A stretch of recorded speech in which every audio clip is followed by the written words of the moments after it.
Show that the following simplifies to ax, where a is an integer. My first step is I'm going to try to factorise the top and bottom of each of my fractions where possible. Looking at the top of my first fraction, I've got x squared minus 3x. If you've got two terms, we always try single brackets first. We want to take out the highest common factor from both terms. Well, the highest common factor in x squared and negative 3x, we can see in this case as single x. I now open my single bracket. What do I times x to get back to x squared? Well, I'm missing x. What do I times x to get to negative 3x? Well, I'm missing negative 3. On the bottom, I can see I've got 1, 2, 3 terms, a quadratic in terms of x squared. Hence, it's going to factorise into what we call double brackets. As my quadratic starts x squared, I know each bracket will start with single x. My rule is I need to find two numbers that multiply together to give us our number term, in this case, positive 15. And the same two numbers must add to give us a number in front of the single letter, in this case, negative 8. Listing out the factors of 15, we know they're 1 and 15 and 3 and 5.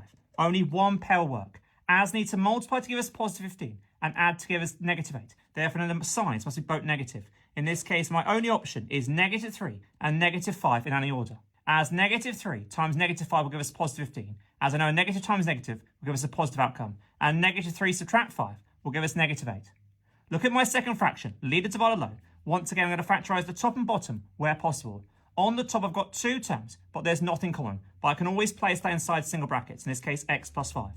On the bottom, we should notice it's a difference of two squares. As I've got a square term, must be subtract another square term. And 25 is a square term. It's a square number, as it's 5 squared. Hence, difference of two squares. A squared minus b squared will factorise into a plus b times a minus b.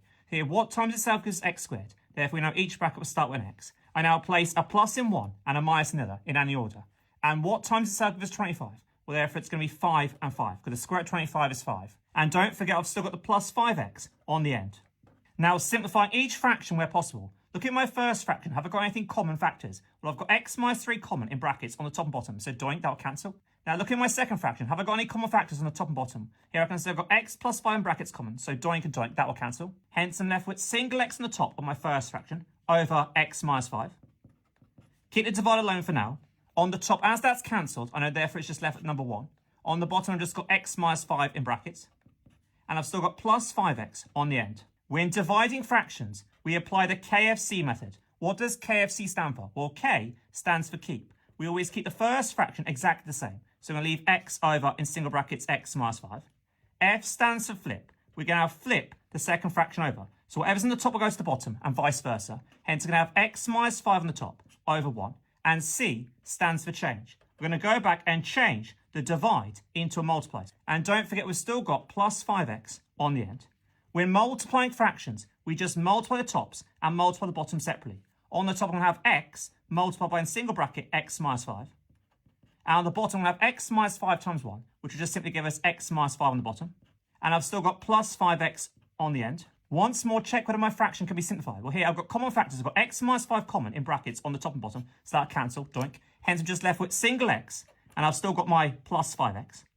My final step, I know x plus 5x. Well, x is the same as having 1x. So 1x plus 5x, that will simplify to give us 6x. My final step is to check whether I've given my answer in the correct format. Well, here I wanted the form ax, which in this case I've got 6x. Hence, it's correct for all 6 marks.